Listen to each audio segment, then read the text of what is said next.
ஒரு ஆடு வளர்ப்பு தொழிலுக்குள்ள நீங்கள் வர்றதுக்கு முன்னாடி நிறைய பேருக்கு வந்துட்டு நிறைய கேள்விகள் இருக்குது. அதில் நான் ஒரு சில விஷயங்களை நான் சொல்லணும்னு நினைக்கிறேன். ஆனால் வந்துட்டு அதை மொழி வீடியோவாக என்னால் சொல்ல முடியல. பெருசாக சொல்லிட்டாலும் அது எல்லாம் பெருசாக ரீச்சும் ஆக மாட்டுது. அதாவது ஷார்ட்டாக சொல்லணும் அப்படின்னா, ஒரு ஆடு வளர்ப்பு பிஸ்னஸோ இல்லை எந்த பிஸ்னஸுமே நீங்கள் எடுத்துட்டோம் அப்படின்னா நமக்கு சக்ஸஸ் அப்படிங்கிறது உடனே கிடைச்சிருமான்னு கேட்டால் அங்கே ஒரு கொஸ்டின் மார்க் தான். அப்படின்னா ஏன்னா எந்த ஒரு தொழில் ஆரம்பிக்கிறோம் அப்படின்னா அதில் உடனே லாபம் கிடைக்குமான்னு கேட்டால் கிடைக்காது தான். ஏன்னா கொஞ்சம் நம்ம வெயிட் பண்ணணும் இல்லைங்களா?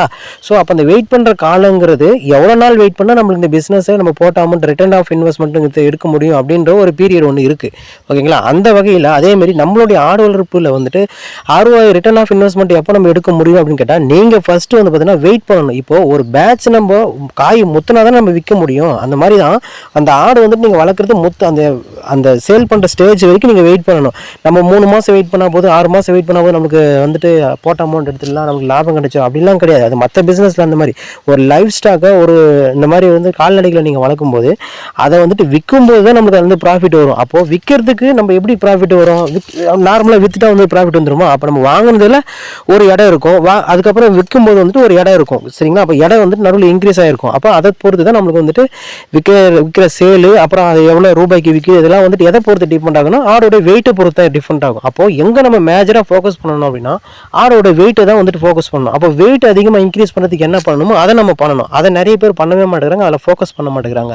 அவங்க என்னன்றாங்க, ஆடு வளர்ப்பு பண்ணிவிட்டு அது ஒரு 4 மாதம் வெயிட் பண்ணால் நம்ம வந்துட்டு பிஸ்னஸில் வந்து சக்ஸஸ் பண்ணிடலாம்னு நினச்சா கண்டிப்பாக முடியாது. அந்த 6 மாதமும் நம்ம வந்துட்டு அந்த ஆடை வெயிட் இன்க்ரீஸ் பண்ணுறது என்னென்ன நம்ம ஸ்டெப்புகளை ஃபாலோ பண்ணணுமான்னு கேட்டிங்கன்னா தான் அங்கே தான் கொஸ்டின் மார்க்.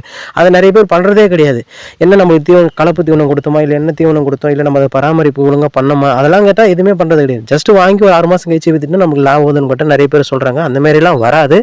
நீங்கள் ஒரு ஆடு வளர்ப்பு பிஸ்னஸ் பண்ணுறீங்களா, ஆடை வெயிட் இன்க்ரீஸ் பண்ணி விற்க போகிறீங்கன்னா வெயிட் இன்க்ரீஸ் பண்ணுறதுக்கு என்னென்ன தீவனங்கள் கொடுத்தா வெயிட் இன்க்ரீஸ் ஆகும், அது எப்படி பராமரித்தா இன்க்ரீஸ் ஆகுங்கிறது அதை வந்துட்டு மைனூட்டாக நீங்கள் வந்துட்டு சர்வே பண்ணுங்கள். அதே பிரகாரம் நீங்கள் வந்துட்டு ஆடுகளை வளங்க. கண்டிப்பாக வந்துட்டு வெயிட் இன்க்ரீஸ் ஆகும்.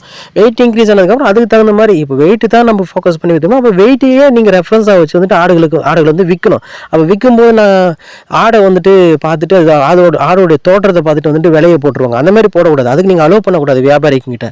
அப்போ வெயிட்டு தானே நீங்கள் ஃபோக்கஸ் பண்ணீங்க. அப்போ வெயிட் வச்சு தான் நம்ம எடை கொடுக்க முடியும். வெயிட் என்ன எவ்வளோ கிலோ இருக்கோ கிலோக்கு இவ்வளோ ரூபா அப்படின்னு சொல்லிட்டு பேசி நீங்கள் வைக்கிறதுல இது உங்களுடைய திறமை. அந்த மாதிரி வந்துட்டு நீங்கள் ஒரு யூனிக்கான ஒரு அதாவது சேல் பண்ணுறதுக்கான ஒரு ஸ்ட்ராட்டஜி நீங்கள் வந்துட்டு உங்களுக்குள்ளே வச்சுக்கோங்க. இப்போ நான் ஆடோட வெயிட்டு தான் ரெஃபரன்ஸாக வச்சு நான் விற்கிறேன், இல்லை நான் ஆடோடைய தோற்றத்தை வச்சு ரெஃபரன்ஸாக விற்கிறேன், அந்த மாதிரிங்கிறத உங்களுக்கு புரியும் நினைக்கிறேன் என்ன சொல்ல வந்து. அந்த மாதிரி உங்களுக்குள்ள ஒரு ஸ்ட்ராட்டஜியை வந்துட்டு நீங்கள் ஃபாலோ பண்ணிவிட்டு அந்த பிரகாரம் நீங்கள் ஆடுகளை வளங்க. கண்டிப்பாக உங்களுக்கு பிஸ்னஸ் அப்படிங்கிறது சக்ஸஸ் ஆகும். ஓகேங்களா? ஸோ இதுதான்.